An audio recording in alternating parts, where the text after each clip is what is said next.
Welcome viewers to this edition of the Colonel Speaks. Today we have with us a detailed brief on the US presidential visits ever made to India and the historical backdrop to it. We would also give you a glimpse of President Trump's visit and the hopes, aspirations, promises and the imperatives on both the sides. The first state visit by US President to independent India came in the throes of the Cold War, in which India decided to remain neutral. India's presence at the head of the non-aligned movement, which committed the country not to take sides between the US and the Soviet Union, had kept the two countries estranged until then. During his trip, Eisenhower addressed both houses of the Indian Parliament. The trip marked a significant shift in the perspective of many in Washington who had thought of India as being close to the communist Soviet Union. Nixon's one-day trip to India was primarily aimed at de-escalating tensions with Prime Minister Indira Gandhi. The two leaders had a frosty relationship because of India's decision not to take sides in the Cold War and the US decision in the early 1960s to deepen its partnership with India's arch-rival, Pakistan.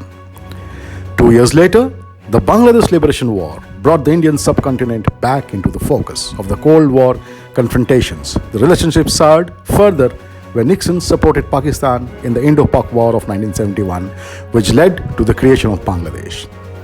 In the run-up to the war, Task Force 74, a US Navy task force of the United States 7th Fleet, was deployed in the Bay of Bengal by the Nixon administration in December of 1971. At the height of 1971 Indo-Pak War, led by the aircraft carrier USS Enterprise, the deployment of the task force was seen as a show of force by the US in support of the beleaguered West Pakistani forces and was claimed by India as an indication of US tilt towards Pakistan. It was during this time that India turned to the Soviet Union to help to ward off US threat, to which the Soviets responded by sending the submarines in the Bay of Bengal, which forced the US 7th Fleet to step back. Smiling Buddha was assigned code name of India's first successful nuclear bomb test on 18th of May 1974 during the Indira Gandhi government. When Carter visited India, the intention was to thaw tensions that remained after the 1971 war and India's first nuclear test in 1974. He addressed the Indian Parliament and left a lasting impact. However, the trip couldn't convince Prime Minister Morarji Desai to give up India's nuclear ambitions, a move that irritated the Americans. Clinton's India trip, the first by US President for more than 20 years, was a landmark one that came after a prolonged lull in the relations between the two countries. Following the disintegration of the Soviet Union in 1991, alliances had shifted. During the 1999 war between Pakistan and India, the US under Clinton sided with India, the first time the country had supported India against Pakistan. President George W. Bush visited India in March 2006. The highlight of Bush's trip was the finalization of a landmark nuclear deal which was agreed upon in 2005. Under the agreement, India separated its civil and military nuclear programs and opened its civilian facilities including nuclear power plants for international inspection. In return, the US ended a ban on nuclear trade with India. The significant move was also accompanied by other measures that boosted economic and security ties. In an administration defined by the post-9/11 war on terrorism and the invasion of Iraq, experts think developing relations with India was one of Bush's significant foreign affairs achievements. Obama, during his visit in India, that was twice, in 2010 and 2015, during his first trip in 2010, during the administration of Prime Minister Manmohan Singh, he backed India's bid for a permanent seat in the United Nations Security Council.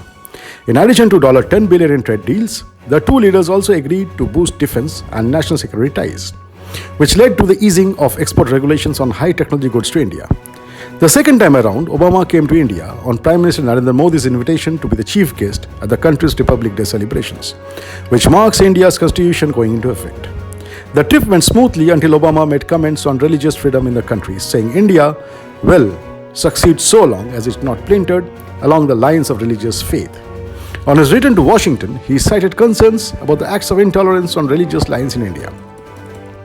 On February 24, 2020, US President Donald Trump, accompanied by his wife Melania, daughter Ivanka's son-in-law Jared Kushner, and many high-profile dignitaries from his administration, arrived on a 2-day state visit to India. The visit marks Trump's first to the South Asian country since being sworn in as the President of the United States. Trump, the 7th US President to visit India since the country's independence, began his trip from Ahmedabad, Gujarat, the home state of India's Prime Minister Narendra Modi. He visited Sabarmati Ashram and then participated in the Namaste Trump event with Modi at Sardar Patel Stadium, a cricket ground. After making a brief stop in Agra to see the Taj Mahal, Trump arrived in New Delhi. On the second day, he participated in crucial trade talks and defense deals in the national capital. Here's a look at photos from Trump's state visit. The visit was aimed at showcasing the thick ties that the US and India share and was aimed at ramping up bilateral defense and strategic ties. However, no major understanding on trade issues between the nations could be arrived at. There have been continuing differences on trade issues. Trump's complaints about India ranged from high import duties imposed on Harley-Davidson motorcycles to Indian exports like steel and aluminium. The issues of import duty imposed by India on Harley-Davidson motorcycles was raised by Donald Trump on several occasions.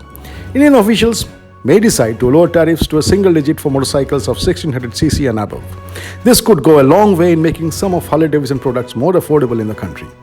India insists on the return of trade preferences it is entitled to under WTO norms as a developing country. This is something the Trump administration has appeared reluctant to agree to even now. There are, however, indications that with India agreeing to step up its purchases of oil and natural gas from the US, one can address Trump's aversion to having trade deficits with India and others realistically. This has been combined with efforts to persuade India to accept American weapon systems. India will purchase a number of Apache helicopters in the coming months. India's defense purchases from the United States have reached $17 billion since 2007. Modi's Cabinet Committee on Security is expected to clear the purchase of 24 MH-60R Seahawk helicopters for the Indian Navy in the next 2 weeks, a defense official and an industry source said. Negotiations have also now reached an advanced stage for the construction of 6 nuclear reactors by Westinghouse America in Andhra Pradesh after Westinghouse was backed strongly by the Trump administration. These reactors will supplement nuclear power reactors installed in Kudankulam, Tamil Nadu by Russia. Sadly, President Trump's visit was marred by criminal violence on the last day of his stay in India's capital. One hopes that the government moves to act civilly against all those responsible for the violence in Delhi, irrespective of their political affiliations.